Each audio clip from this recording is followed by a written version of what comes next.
성경 갈라디아서 2장 20절을 찾겠습니다.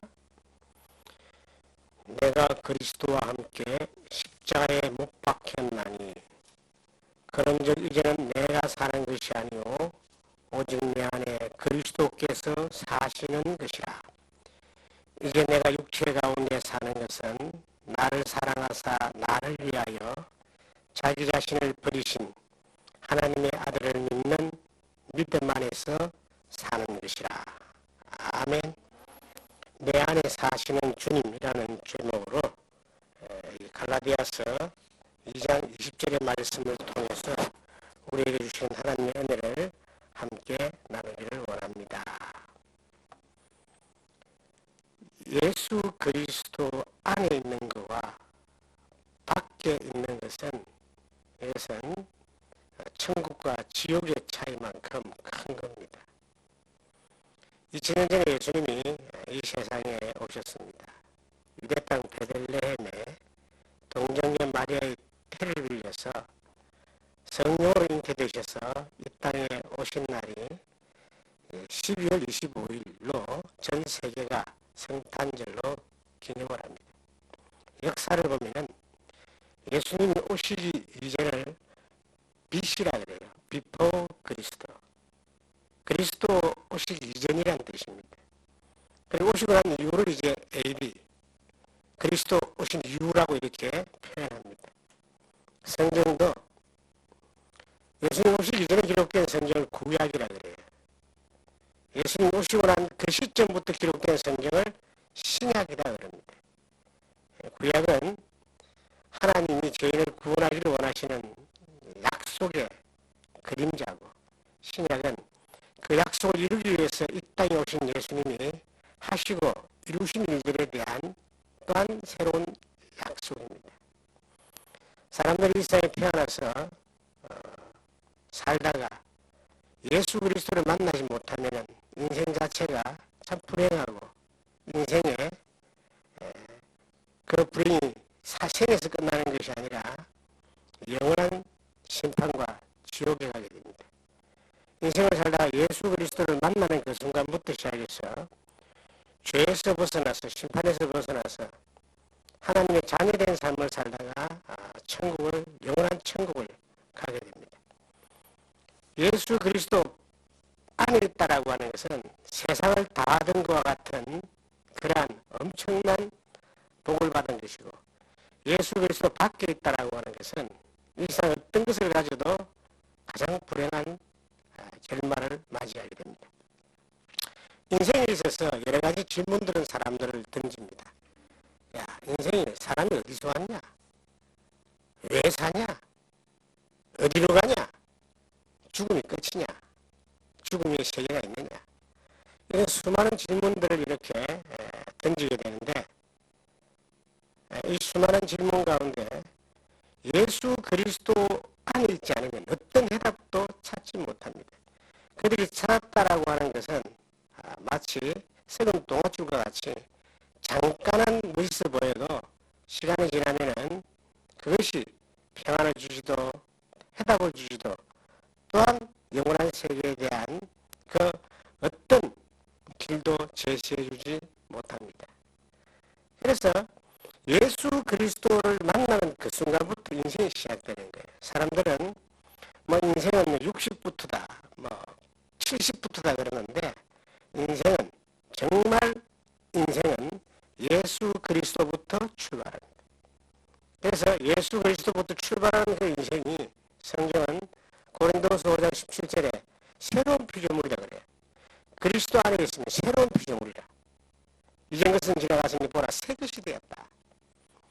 이 그리스도 안에 있다라고 하는 이것이 이제 얼마나 놀라운 하나님의 약속과 은혜를 주시느냐면요. 오늘 이 본문의 말씀은 성경에서 너무나 유명한 구절 중에 하나입니다. 저는 예수를 믿고 난 이후에 이 말씀이 너무나 마음에 큰 이 충격과 기쁨을 주어서 글씨를 쓴 어떤 분한테 부탁을 해가지고 그 글씨를 하나 써달라 그랬어요. 그래서 그분이 유명한 수혜가는 아닌데 이제 갈라디아 갈라디아서 2장 20절에 그 글씨를 이렇게 한글로 써줬어요. 그걸 제가 표구를 해가지고 저희 집에 가장 잘 보이는 자리에 지금까지 계속 걸어놓고 이 말씀을 외우고 보고 또 이 말씀의 의미를 늘 상고하면서 그렇게 지금까지 살고 있습니다. 내가 그리스도와 함께 십자가에 못 박혔다. 너무나 잘 알잖아요. 그리스도가 십자가에 못 박힌 걸 너무나 잘 알잖아요, 우리가. 그 사실로 말미암아 세상 모든 사람들이 크리스마스와 예수님의 십자가에 대해서 모두 이야기하고 그것이 하나님의 사랑이라고 이야기를 하고 그렇게 이야기하잖아요. 그 예수 그리스도가 나를 위해서 십자가에 못 박혔다는 사실이 딱 믿어지는 그 순간 내 인생은 바뀌어지는 겁니다. 나를 위해서. 그 골고다 십자가 위에서 6시간 동안 피를 흘리며 손과 발과 머리와 옆구리와 온몸에 채찍을 맞고 피를 다 흘리시고 난 이후에 요한복음 19장 31절에 다 이뤘다 하시고 머리를 숙이고 돌아가셨다. 예수님은 죄를 구원하러 왔습니다. 그래서 마가복음 10장 45절에 인자가 온 것은 승리를 받으려는 게 아니라 도리어 승리를 하고 자기 목숨을 많은 사람의 대속물로 줄여왔다. 대신 죽어주기 위해서 예수님이 왔다라고. 오실 때부터 그렇게 예수님이 구원해주기 위한 속죄함으로 오신 것을 구약의 약속의 말씀대로 오신 것을 증거하고 또한 그 말씀대로 이제 죄 없는 예수님이 십자가에서 피 흘려서 세상 죄를 다 담당하시고 피 흘려 죽으시는 그 일들을 이루신 겁니다. 구원하러 오신 분이 구원하시고 가셨어요. 하러 오셨다가 죄를 구원하시고 다 이뤘다 하시고 가셨어요. 가시면서 말씀하십니다. 내가 다시 오겠다. 예수님은 반드시 재림하십니다. 인류 역사가 날 끝이 납니다. 영원한 하나님의 나라가 시작됩니다. 근데 언제 오실지는 이제 날짜를 안 정해놨기 때문에 아무도 알지 못하지만 여러 예언을 통해서 그 시기를 이제 말씀하고 있습니다. 예수님이 언제 오신다라고 말하는 사람들은 100% 거짓말쟁이라고 보시면 됩니다. 성경에는 아는 사람은 없다 그랬거든요. 하나님만이 아십니다. 예수님만이 아십니다. 그러나 징조는 예언의 징조들은 계속 보이는 이유는 그 날을 기다리는 사람들로 하여금 잠깐 있다 사라지고 썩어지는 세상에 마음 두고 영원히 살 것처럼 그렇게 살지 말고 늘 소망 가운데 깨어있으라. 늘 종말이 오고 늘 새하늘과 새 땅이 온다는 것을 오늘도 올 수 있고 내일도 올 수 있다는 것을 준비하고 살아라고 하는 그러한 주님의 그 하나님의 엄청난 계획과 배려가 우리 가운데 있기 때문에 지금도 수많은 사람들은 깨어서 그 믿음 안에 살고 있는 겁니다. 예수님이 오셨다가 구원하러 오셨다가 구원하시고 가셨어요. 다시 오신다고. 그런데 수많은 사람들은 왜 구원받지 못하고 늘 죄악 가운데서 왜 사는지도 모르고 그냥 짐승들이 그 돼지가 말입니다. 돼지 우리에서 먹고 마시고 그냥 그렇게 아무 생각 없이 사는 것처럼 그렇게 살다가 생을 마감하고 끝이면 좋겠는데 영원한 지옥의 행보를 당하게 되는 겁니다. 인생의 문제가 뭔지를 깊이 생각하지 않습니다. 인생의 가장 큰 문제는 인간의 죄입니다.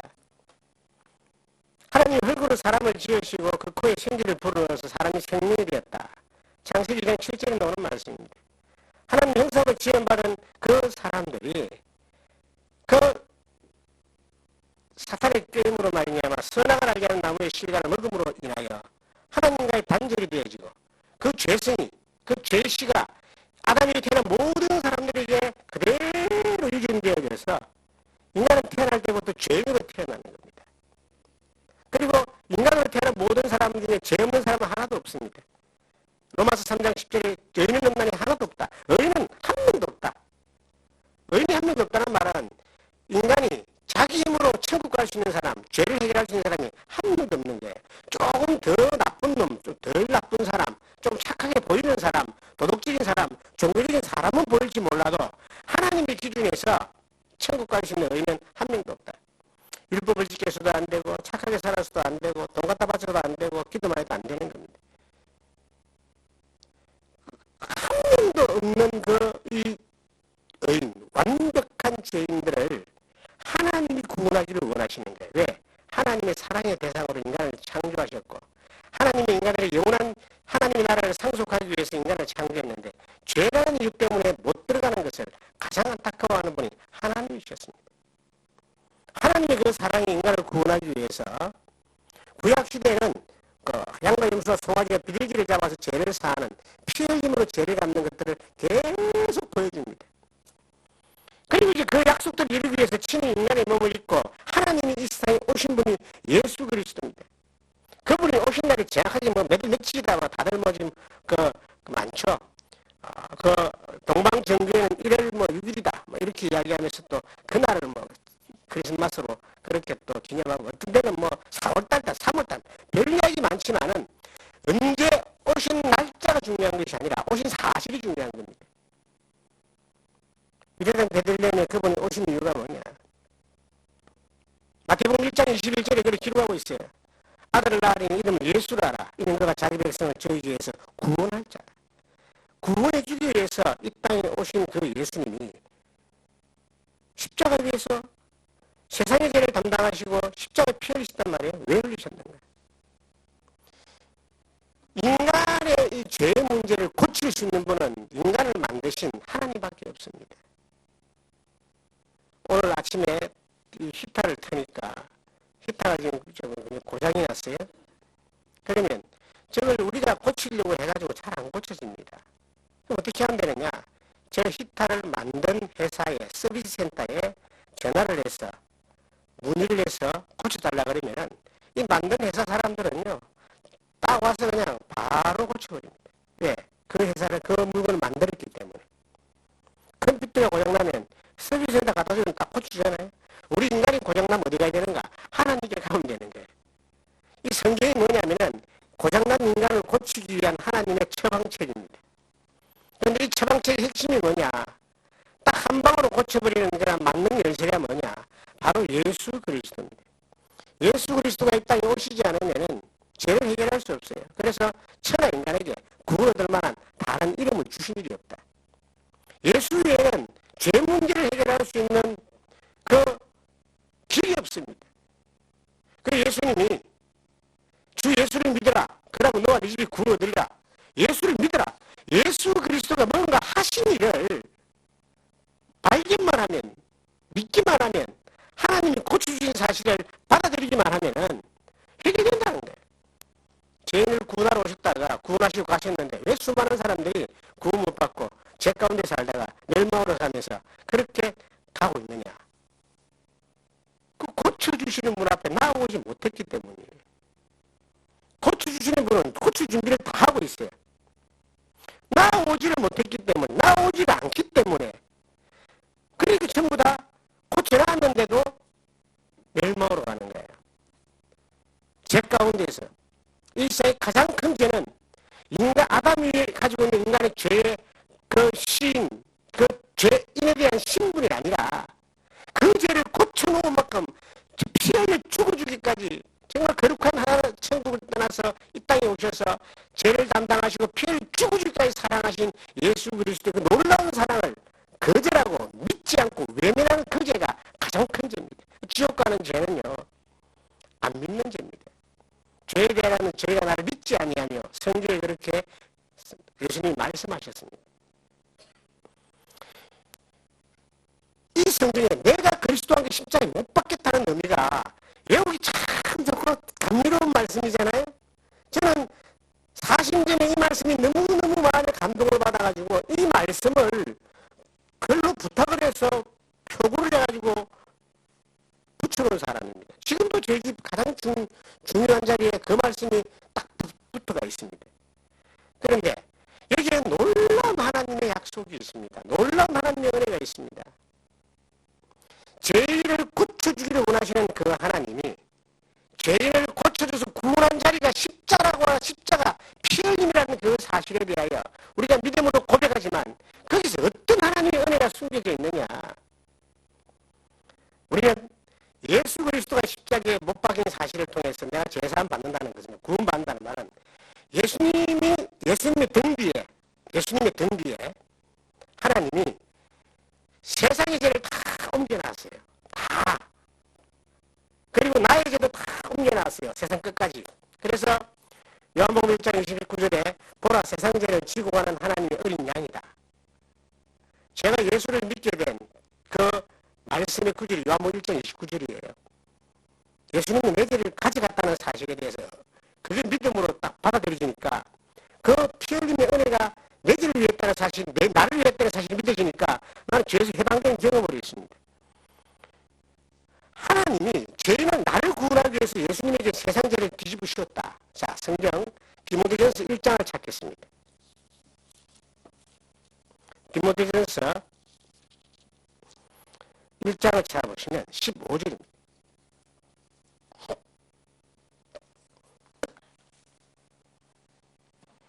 믿보다 모든 사람이 받을 만한 이 말이요. 그리스도 예수께서 죄인을 구원하시려고 세상에 임하셨다 하였도다. 죄인 중에 내가 괴수니라. 바울 사도의 신앙 간증이자 고백이기도 한 이 놀라운 말씀이 어떤 말씀이냐면 바울 사도는 내가 죄인 중에 괴수라는 사실을 깨닫고 내가 이대로 가면 멸망으로 갈 수밖에 없다는 사실을 깨닫고 하나님 앞에 절망하고 있고 회개하고 있는데 하나님이 나를 구원하기 위해서 예수님을 보내셔서 예수 그리스도에게다가 세상 죄를 다 옮겨놨다는 겁니다. 예수님이 나를 구원하기 위해서 세상에 오셨어요. 내가 세상에 있잖아요.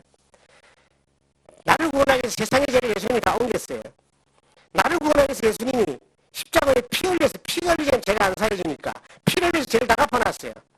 죄인 중인 예수님 내가 이것을 딱 발견하는 그 순간, 보는 그 순간, 영접하는 그 순간 예수님하고 나하고 이제 운명이 딱 바뀌어진 거예요.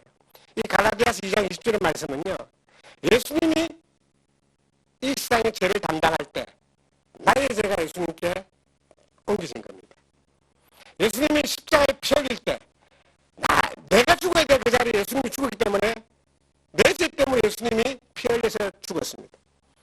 예수님이 피 흘려 죄를 갚았기 때문에 내 죄가 사함받은 거예요. 그래서 내가 그리스도의 십자가에 못 박혔다는 말은 예수님의 거룩하신 예수님이 나를 위해 대신 피 흘려 죽으심으로 말미암아 죄인된 죄수인 내가 예수님 때문에 죄 용서받고 구원받고 예수님은 나 때문에 피 흘려 죽고 피 흘리시고 죽으시고 무덤에 들어가신 거예요. 여기까지가 우리가 이제 예수를 믿는 사람들이 예수님 나를 위해 십자가에 피 흘려 돌아가신 내가 죄 사함 받았구나 구원받았구나 라고 이제 믿는 대목입니다. 자, 그런데 로마서 5장에 보시면 예수님의 부활이 나옵니다. 예수님이 3일 만에 부활하셨어요. 내가 예수님이 부활하심으로 말미암아 내가 예수님의 부활에 또 똑같이 연합되어져 가지고 부활된 그러한 삶을 사는 거예요. 내 영혼이 거듭난 거, 영이 거듭나고 부활됐죠? 내 삶이 지시기까지 우리의 모든 인생의 모든 삶이 부활된 예수 그리스도와 연합된 삶을 사는 거예요. 그리스도를 믿고 그리스도를 따르고 그리스도를 배우고 그리스도를 정하는 삶을 사는 것을 신앙생활, 믿음의 삶이라 그래요. 그럼 거기까지 가는 것이 끝이 아닙니다. 우리의 육체까지도 부활되어집니다. 예수 믿는 사람들이 어느 날 죽어요. 예수 안 믿는 사람 죽고 부활이 두 가지가 있습니다. 요한복음 5장 25절에 보시면 무덤 속에 있는 자들이 그의 음성을 들을 때가 온다 그랬어요. 그리고 생명의 부활이 있고 사망의 부활이 있습니다. 예수 안 믿는 사람도 부활해요. 부활해가 지옥 가요. 예수 믿는 사람도 부활해요. 부활해가 천국 가요. 육신이 어느 날 썩지 않고 더럽지 않고 시하지 않은 영원한 몸으로 예수 그리스도의 부활된 몸처럼 변화되어서 부활되어지는 소망이 예수 믿는 모든 사람들이 가지고 있는 소망입니다. 그게 왜 그러냐? 예수님하고 내하고 이게 이제 똑같아져 버린 거예요. 예수님의 부활이 나의 부활이 되는 거예요. 왜? 십자가를 경험하는 그 순간 그리스도의 운명이 나의 운명이 되고 나의 운명이 그리스도의 운명에 대해서 합쳐져 버린 거예요.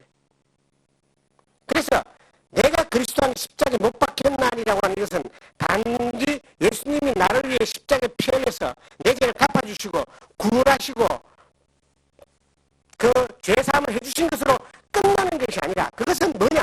아기가 어머니 뱃속에서 태어나는 것과 같은 시작인 것, 시작. 예수 안 믿는 사람에게는 예수 믿는 구원받는 것이 인생의 가장 중요한 문제입니다. 예수 믿는 사람에게는 태어났잖아요. 이제 새로운 생명으로. 예수 안에서. 그러면 예수 믿는 믿음 안에서 사는 삶이 이제 우리에게 남겨져 있는 과업과 같은 겁니다. 그것이 내 힘으로 막 뭔가를 해야 되겠다. 그런 것이 아니라 예수 그리스도 안에 있는 거예요. 그리스도와 연합되어 있는 겁니다. 자, 예수님이 십자가에 죽었어요. 그때 누가 같이 죽었을까요? 예, 나도 같이 죽은 거예요. 예수님이 부활하셨어요? 누가 부활했을까요? 나도 같이 부활한 거예요. 예수님이 하나님 우편에 좀 주십니다. 어느 날 우리를 데리러 옵니다. 예수님이 있는 지위와 똑같은 지위로 우리로 데려가기 위해서, 영원한 천국에 데려가기 위해서. 어느 날 우리에게 그런 날이 올 거예요. 이 땅에 살면서 내가 그리스도의 십자가에 못 박힌 날이라고 하는 이 대목에서 죄사함받고 구원받고 천국 간다라고 하는 걸로 머물러 있는 것이 아니라 그리스도가 죽을 때 내가 죽었고 그리스도가 부활할 때 내가 부활하고 그리스도 십자가에 피 흘리면 내 죄가 사해지고 이제 내가 살아가는 삶은 부활하신 나를 위해서 죽으신 예수 그리스도 안에서 그 예수 그리스도의 새로운 생명 가운데서 살아가는 이것을 신앙생활이다. 그래서 이것을 갈라디아서 2장에 보시면은 이렇게 자세히 설명하고 있는 거예요. 내가 그리스도와 함께 십자가에 못 박혔나니 그런즉 이제는 내가 사는 것이 아니라 오직 내 안에 그리스도가 사는 것이다. 이제 그리스도가 죽을 때 내가 죽었잖아요. 내가 이제 예수 믿고 살아가는 삶은 내 안에 누가 산다고요? 예수님이 사는 거예요. 이게 굉장히 중요한 대목입니다. 내 주인이 누구냐? 우리 예수님을 주님 그러잖아요. 예수 믿기 전에 주인이 사람들은 자기 자신이라 생각해. 내 주목을 믿어라. 자기 자신이 주인인 사람은 아프지도 않고요. 배고프지도 않고요. 늙지도 않고 죽지도 않아야 돼요.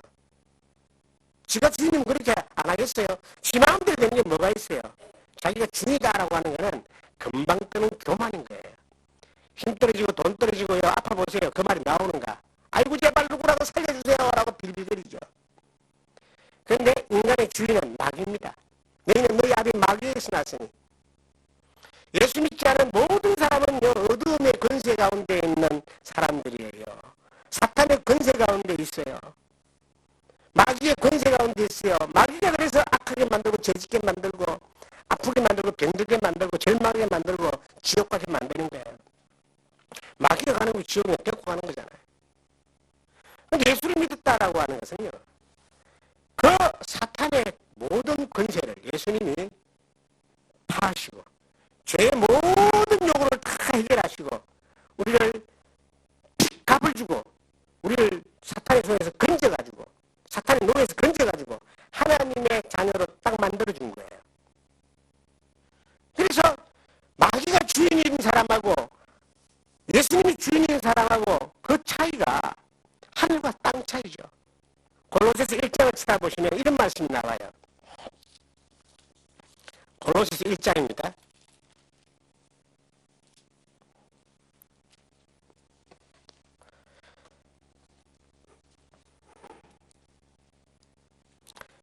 일 장 찾았으면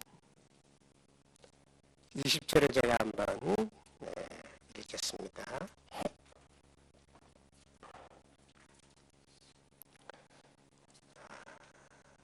그 십자가의 피로 화평을 이루사 만물고 땅에 있는 것들이나 하늘에 있는 것들이 그로 말미암아 자기와 화목하게 되기를 기뻐하십니다.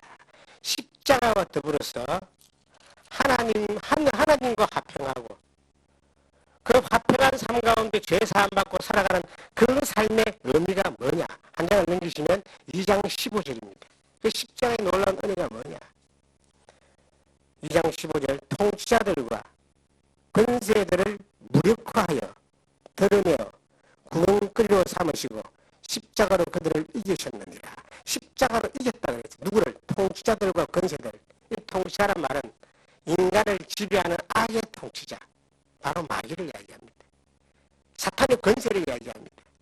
인간이 왜 죄를 쫓아가는 줄 아세요? 사탄이 계속 그렇게 끌고 가니까 죄를 쫓아가는 거예요. 아무리 율법과 종교와 철학과 도덕과 교육이 착하게 살고 어렵게 살고 깨끗하게 살고 잘 살아라고 백날 이야기해도 듣기는 듣고 알기는 알지만 인간이 죄를 이길 수 있는 이유가 없는지 이길 수 없는 이유가 뭐냐면은 그 집에 지배를 받기 때문에 그런 거예요.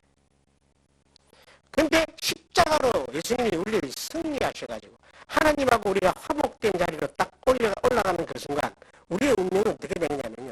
그 권세에서 벗어나 버립니다. 그 통치에서 벗어나 버립니다. 지배를 받지 않는다는 거예요. 우리나라에 저 종로에 가면은 대사관들이 많이 있더라고요. 대사관. 뭐 중국 대사관도 있고 뭐 미국 대사관도 있고 많이 있잖아요. 그 대사관이라는 그것은요. 취해 법근이라 그래요. 그 건물 담장 안에는 대한민국에 있지만 대한민국의 그 지배를 받는 것이 아니라 본국의 지배를 받습니다. 미국 대사관은 미국 영토예요. 그게. 우리가 이 땅에 죄악 가득한 이 세상에 살지만은 십자가로 그 죄 사함 받고 그리스도가 내 안에 내가 그리스도 안에 사는 사람들은요. 그 사탄의 권세 가운데 지배를 받지 않는 거예요. 예수님의 십자가 이것을 다 이겨버렸어요. 승리했어요. 부활하심으로 승리했습니다. 그래서 우리가 그 십자가 안에 예수 그리스도의 십자가 안에 그리스도가 내 안에 있고 내가 그리스도 안에 있는 삶을 딱 살아가는 그 순간부터 사탄의 공격과 지배에 의해서 벗어나 있는 거예요. 완전히 우리를 딱 지켜줍니다. 언제까지? 영원까지. 예수 믿고 난 뒤에도 사람들은 두려워요. 왜 두려운지 아세요? 저는 이런 경험을 했습니다. 예수 믿고 처음에는 죄를 안 지을 것 같았어요. 그리고 악한 세력들이 나를 공격하지 않도록 하나님이 다 막아준 줄 알았어요. 그러니까 한 3, 4일 정도는 뭐 진짜 하늘에 붕붕 따라간다, 날아가는 기분이었어요. 한 달 정도는 어느 정도 이렇게 막 자신감이 또 있고 그러더라고요.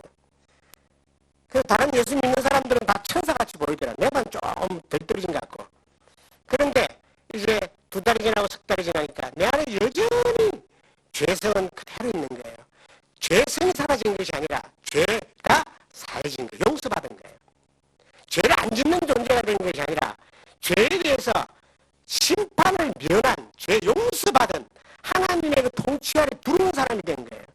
죄성은 여전히 있으니까 여전히 이제 스물스물 올라오는 거예요. 성질도 나이 내기도 하고 욕심도 생기고 막 그 엄란한 생각도 들고 막 그 죄를 쫓아가는 것들이 막 생기고 막 그러는 거예요. 그리고 또 그 이전에 어떤 이 두려움들. 야, 어떻게 살 것인가, 뭐하고 살 것인가, 또 어떻게 살아야 되는가. 이런 것들이 막 몰려왔어요.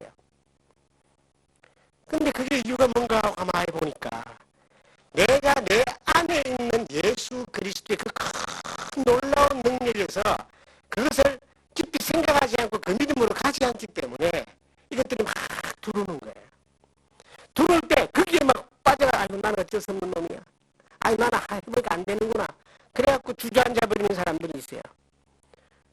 하나님이 보호해주도 보호를 벗어나려고 애를 쓰는 사람들이 참 많습니다. 그런데 놀라운 것은요. 그 모든 것마저도 주님이 하나님이 우리를 지키신다는 거예요. 우리가 믿음 안에 그리스도 안에 있습니다. 정말 내가 뭔가를 하고 안 하고를 떠나서 예수 그리스도 안에 있는 것만으로도 그 예수님이 나를 영원히 보장하신 그 예수님이 영원히 지켜주고 나를 빼앗을 존재가 한 명도 없어요. 마귀도 못 빼앗고 사탄도 못 빼앗고 귀신도 못 빼앗고 어떤 악의 세력도 우리를 빼앗을 수 없어요. 왜? 우리의 신분 자체가 하나님의 자녀고 정죄함이 없는 사람들이고 다시는 나를 빼앗아갈 존재가 없어요. 하나님이 딱 잡아주니까. 너희를 내 손에서 빼앗을 자가 없다. 라고 성경은 선언하고 있습니다. 요한복음 10장에 보시면. 자, 로마서 8장을 보시면요. 로마서 8장을 보시면. 자, 우리가 다시 한 1절을 한번 보겠습니다. 그러므로 이제 그리스도 예수 안에 있는 자에게는 결코 정죄함이 없나니 이는 그리스도 예수 안에 있는 생명의 성령의 법이 죄와 사방의 법에서 너를 해방하였습니다. 우리가 생명의 성령의 법 안에 들어가 있기 때문에 죄와 사망의 법에서 간섭받지 않는다. 마치 미국 대사관 안에 들어가 있으면 한국의 지배를 받는 것이 아니라 미국의 지배를 받는 것처럼 우리가 이 땅에 살지만은 아직도 죄악 가득한 세상에 살지만은 예수 그리스도 안에 있으면은 생명의 성령의 법 안에서 지배를 받기 때문에, 예수 그리스도 안에 있기 때문에 우리는 사탄의 어떤 공격과 죄의 공격에서도 안전할 수 있다. 이게 예수 그리스도의 십자가의 능력이고 내가 그리스도 안에 사는 사람에 대한 하나님의 약속입니다. 그 뒤에 보시면 이제 한 장을 넘겨보시면 자, 이렇게 기록하고 있습니다. 자, 31절입니다. 그런즉 이 일에 대하여 우리가 무슨 말하리요? 만일 하나님이 우리를 위하시면 누가 우리를 대적하리요? 자, 천지 모든 만물을 지으신 하나님이 우리를 위하십니다. 우리를 사랑하십니다. 우리를 지키십니다. 우리를 인도하십니다. 누가 우리를 공격하겠습니까?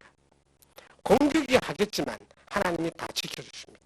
내가 그리스도 안에만 있으면, 그리스도가 내 안에만 있으면, 그 믿음 가운데 있으면 하나님이 지켜주는 거예요. 내가 믿음을 지키는 게 아니에요. 하나님이 나를 지켜주시는 것을 믿는 겁니다. 사람은 지가 하나님을 막 믿음을 지키려고 그래. 우리는 지킬 수 있는 힘이 없습니다. 그리스도가 지켜줍니다. 내가 그리스도 안에만 있으면 되는 거예요. 그래서 뭔가 믿음을 지키고 믿음의 놀라운 일을 하고 막 믿음의 역사를 하려고 애쓰지 말고 예수 그리스도 안에 가만히 있으면 하나님이 지키시고 예수님이 지키시고 하나님이 일하시고 예수님이 일하시는 거예요. 그걸 누리고 사는 게 신앙생활입니다. 그게 믿는 믿음의 삶이에요. 믿음이라는 게요, 믿으려고 애쓰고 노력하는 게 믿음이 아니에요. 믿음은 믿어지는 걸 믿음이라 그래요. 예수님이 하신 일을, 하나님이 하신 일을, 하나님 주신 것을 믿어지는 믿음이 믿음입니다. 그리고 믿음이 뭔가 하나님을 위해서 일을 하고 막 하나님 영광을 위해서 놀라운 일을 하는 게 믿음이라고 생각하는데 그건 믿음이라고 말하기는 좀 그래요. 그 믿음이란 말은 하나님의 인도하심을 따라가는 걸 성경에 믿음이라고 하는 거예요. 약속하신 것을 순종하는 걸 믿음이라고 하는 거예요. 그래서 믿음이라고 하는 단어를 많은 사람들은 오해하고 있다. 내가 하나님을 지키고 내가 교회를 지키는 것이 아니라 내가 내 믿음을 지키는 게 아니라 주님이 교회를 지키고 주님이 나를 지키고 주님이 나의 믿는 나를 인도하시는 거예요. 그걸 누리고 사는 게 신앙생활입니다. 아주 쉽게 이야기하면 이거예요. 애가 태어났어요. 애가 태어났는데 인간은 적어도 2년 정도는 부모가 보살피지 않으면 걔는 죽습니다. 2년 정도. 태어나서 아무것도 못하잖아요. 보니까 동물의 방법 보니까 짐승들은 태어나자마자 그냥 걸어서 엄마 따라가더라고. 사람은 태어나서 가면 되면 다 죽어버립니다. 아이가 부모를 위해 살 수 있는 건 아무것도 없습니다. 부모가 그 아이들을 위해 모든 걸 다 합니다. 우리가 예수 믿으면 갓난 아이예요. 태어난 사람이에요. 거듭난 사람이에요. 하나님이 우리를 다 해주는 거예요. 언제까지? 우리를 영혼까지 하나님이 책임지시면서 수많은 사탄의 공격을 하나님 다 막아주신다는 거예요. 이기게 하신다는 거예요. 이지만 예수님 안에, 예수님 품에 있으면, 그래서 제가 좋아하는 단어가 하나님 품에 있는 것이다. 아이고 내가 나이가 뭐 60, 70인데 무슨 어린애도 아니고 영적으로는 어린애입니다. 할아버지도 다 어린애예요. 하나님 볼 때는 노아 할아버지도 어린애예요. 아브라함도 어린애예요. 하나님 볼 때는 그 품에 있는 거예요. 하나님이 살아계시기 때문에 하나님이 인도하시니까 하나님 품에서 그리스도 안에서 머물러 있으면 그 그리스도가 나를 인도하면서 보여주는 놀라운 은혜들을 경험하게 된다는 겁니다. 두려워하지 마세요. 야, 내가 또 인간의 두려움이 3가지가 있습니다. 영적인 두려움. 우리는 죄사함 받고 구원받아서 이 두려움에서 완전히 벗어났어요. 사망의 생명을 옮겼잖아요. 그 다음에요, 혼적인 두려움이 있어요.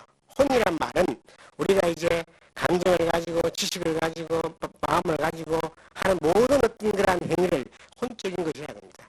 이 혼적인 것들의 두려움은 뭡니까? 좀 더 잘 살아야지, 좀 더 많은 걸 모아놔야지, 좀 더 많은 것들을 준비해야지, 다 거기 포함되어 있어요. 사람들은 이 혼적인 두려움 때문에 늘 염려, 걱정, 근심, 두려워하다 가는 거예요. 그걸 자꾸 부추기는 게 맞습니다. 그거 걱정하지 마세요. 내가 살아가는 삶도 하나님이 책임지고 우리 인간의 앞으로 미래도 책임지고 나의 노후도 책임지고 다 책임지는 하나님이 지식까지 새롭게 하면 입으라고 이야기하는 겁니다. 그것마저도 주님을 따라가고 주님 안에 있으면 다 충족되어져요. 하나님 말씀이 계속 들어와요.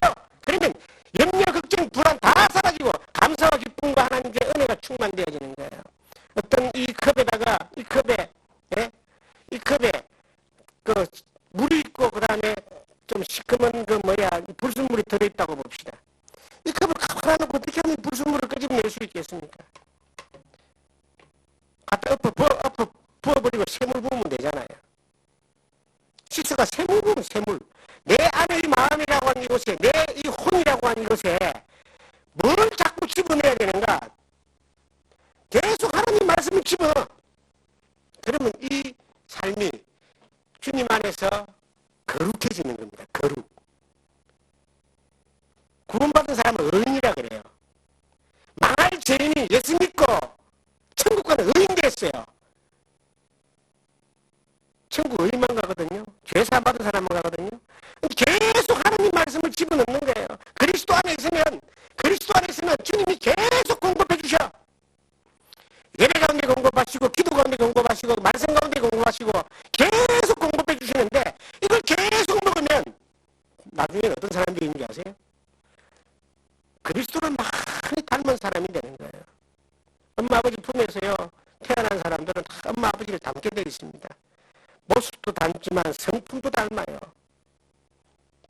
우리가 그렇게 닮아가는 겁니다. 걱정하지 마시고 우리 혼적인 문제 하나님이 지켜줍니다. 자, 밑에 뒤에 한번 보겠습니다. 37절. 그러나 이 모든 일에 우리를 사랑하시는 이로 말미암아 우리가 넉넉히 이기느니라. 내가 확신하노니 사망이나 생명이나 천사들이나 권세자들이나 현재일이나 장래일이나 능력이나 높음이나 기쁨이나 다른 어떤 피조물이라도 우리를 우리 주 그리스도 예수 안에 있는 하나님의 사랑에서 뭐라고요? 끊을 수 없는 일. 넉넉히 이기는 것뿐만 아니라 어떤 것이 와도 끊어지지 않는다. 하나님 품에서 절대 하나님이 안 뺏긴다. 잘 붙어 있으면 됩니다. 그리스도 안에. 내가 해야 될 가장 중요한 일이 뭔가? 그리스도 안에, 그리스도가 내 안에 있는 그 관계 가운데 사는 겁니다. 요한복음 15장 5절에 보시면 나는 포도나무여 너희는 가지니 제가 내 안에 내가 제 안에 있으면 이 사람은 과실을 많이 맺는다는 말이 있어요. 포도나무하고 가지가 붙어 있으면 그 가지에서 포도 열매가 맺히는 것처럼 포도나무이신 주님에게 내가 딱 붙어 있는 거. 그리스도가 내 안에 내가 그리스도 안에 있는 거예요. 성경 갈라디아서 다시 가보면은 2장 20절을 다시 한번 찾겠습니다. 내가 그리스도와 함께 십자가에 못 박혔나니 그런즉 이제 내가 산 것이 아니요 내가 오직 내 안에, 오직은 단 하나라는 뜻입니다. 오직 내 안에 그리스도께서 사신 것이라. 자, 그리스도가 내 때문에 피 흘려서 죄를 사하시고 나를 구원하셨다는 걸 우리는 믿고 있잖아요. 그런데 내 안에 누가 산다고 이제? 내 안에 그리스도가 사는 게 이제 신앙생활이에요. 주인이신 예수님이 나를 이끌고 가는 거예요. 그 주인이신 예수님이 나의 주인 되셔가지고 나를 하나님이 기뻐하시는 사람으로 이끌고 가는 거예요. 어린애에게는 뭘 해야 돼요? 부모 품에서 주는 거 잘 받아먹고 자라야 되죠. 그죠? 우리도 그거 잘하면 되는 거예요. 그것만 잘하고 있으면은 그 다음에 이제 성장하는 거예요. 성장한 만큼 이제 부모가 한글도 가르치고 뭐 영어도 가르치고 교육도 가르치고 운동도 가르치잖아요. 그죠? 하나님 인도하셔서 또 가르쳐 주는 거예요. 더 성장하면요. 심부름도 시켜요. 더 성장하면 이제 일도 해요. 그렇게 성장해 가는 거예요. 그리스도 안에 있는 것이 이 모든 일의 출발점이고 전부 다 많은 사람들이 이걸 모르고 이걸 못하기 때문에 내 안에 그리스도가 사는 것을 모르고 그걸 못하기 때문이니까 자기 힘으로 자기 생각으로 자기 기분으로 자기 노력으로 뭔가 하려고 하다가 얻어 터지고 깨지고 터져서 그냥 폐간맹처럼 사는 사람들이 너무나 많다는 겁니다. 그래 다시 보겠습니다. 이제 내가 육체 가운데 사는 것은 우리 육체 우리가요 하나님 안에서 해결되어져야 될 이 문제 가운데 영적인 문제가 해결되고 이제 지식적인 문제, 혼적인 문제가 이제 그렇게 해결되어지죠. 이것이 해결되어지면요 염려, 근심, 거름지, 불안, 불평, 두려움에서 확 벗어나 버립니다. 감사와 기쁨과 은혜 가운데서 정말로 믿음의 언어들이 나오는 거예요. 믿음의 삶이 되는 거예요. 믿음으로 뭔가를 바라보는 거예요. 어떤 일을 볼 때 이전에는요 물어봐요. 자기 기준으로 보잖아요. 그런 게 있잖아요. 미용사들은 사람의 기준으로 볼 때 머리 스타일을 보고요. 신발 파는 사람은 신발을 가지고 사람을 평가하고 옷 만드는 사람은 옷 입는 걸로 평가하고요. 화장품 만드는 사람은 화장을 사람 평가한다고 하잖아요. 자기 기준의 세계관을 가지고 뭐 사물을 평가하는데 우리는 뭐를 가지고? 하나님 말씀으로 그렇게 되어지는 사람이 되는 거예요.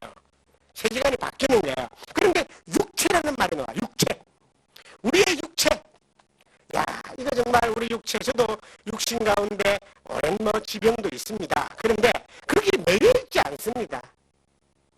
하나님이 나에게 필요한 것들을 다 주시고 책임지시기 때문에 이것도 저는 그대로 믿음으로 받아들이고 가는 겁니다. 그런데 놀라운 것은요, 저는 이걸 믿습니다. 예수님이 십자가에 못 박힐 때 나의 모든 육체의 질고도 다 지고 가셨다는 거예요.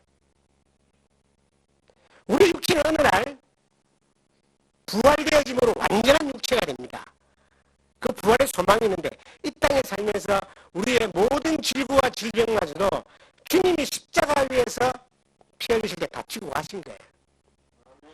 내가 그걸 믿고 가는 겁니다. 지금 주님이 나를 데려가시면 아멘하고 가면 되는 거예요. 이 땅에 좀 더 살게 하시면 하나님의 계획 가운데 더 건강하게 살면서 하나님 맡겨진 사역들 주 안에서 살아가면 되는 겁니다.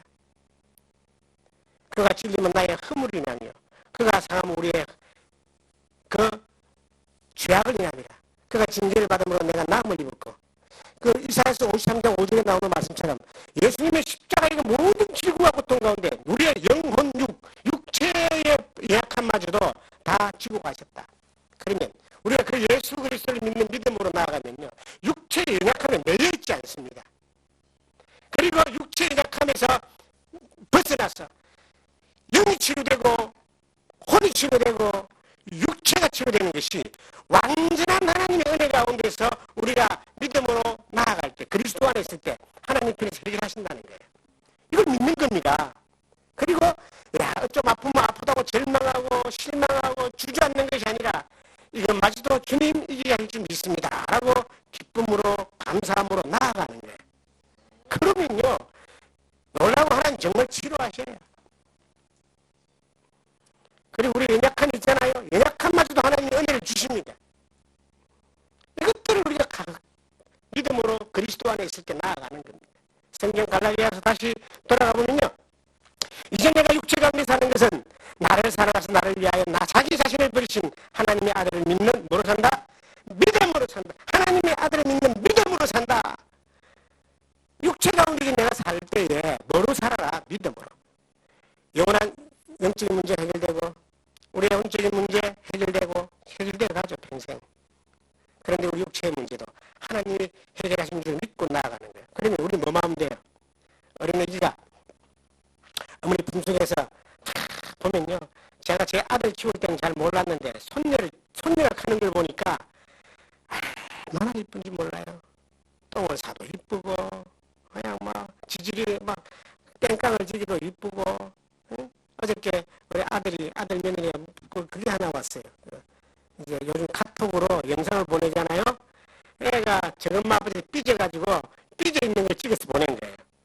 그게 얼마나 이쁜지 몰라요. 손자를 안 낳아본 사람은 잘 모릅니다. 안 당해본 사람은 잘 몰라요. 저는 당해보니까 알겠더라고요. 근데 아니 할아버지 입장에서 아빠 입장에서 애가 삐졌어. 그냥 소위 말하는 땡깡을 지게도 그렇게 이쁘게 보이는 이유가 뭐냐면 뭔가 생산성을 가지고 뭔가를 했기 때문 아니라 존재 자체가 이쁘잖아요. 하나님이 우리라는 존재를 볼 때 존재 자체를 이뻐하십니다. 그러니까 그 품 안에 있으면 돼. 그냥 그리스도 안에 그리스도의 십자가로 내가 재산 받는 걸로 끝나는 것이 아니라 내 안에 그리스도와 사는 것을 경험하며 나아가는 게 신앙생활입니다. 그런데 또 가면요, 그리스도가 나를 위해 죽었잖아요. 나도 그리스도를 위해 죽는 걸 또 배우는 겁니다. 성질도 죽이고요, 욕심도 죽이고요, 입도 좀 죽이고요.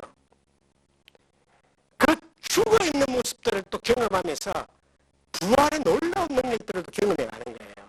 그 신앙의 어떤 그 과정들입니다. 우리가 육체와 영혼과 육체가 그리스도 예수의 날에 영과 혼과 육이 온전히 보존되기를 원한다는 말씀이 데살로니가전서에 나와요. 5장에 우리가 이 육체가 연약함으로 우리가 절망하는 것이 아니라 늘 이것마저도 감사하면서 하나님 이것도 그리스도 안에서 다 해결된 줄 믿습니다 하고 나아가는 거예요. 그러면 우리는 춤추고 너희가 그냥 뛰어놀고 품 안에서 평안함을 누리고 춤추고 뛰는 것처럼 그렇게 우리는 살게 됩니다. 말씀을 볼 때, 예배 가운데 있을 때, 은혜 가운데 있을 때, 주의 품 안에 있을 때요, 그 주님으로부터 놀라운 것들이 오는데 그 놀라운 것들이 말라기 4장은 이렇게 기록을 하고 있다고요. 말라기 4장입니다. 말라기서 4장. 구약성경 제일 마지막 장이 말라기서죠. 4장 2절을 한번 보겠습니다.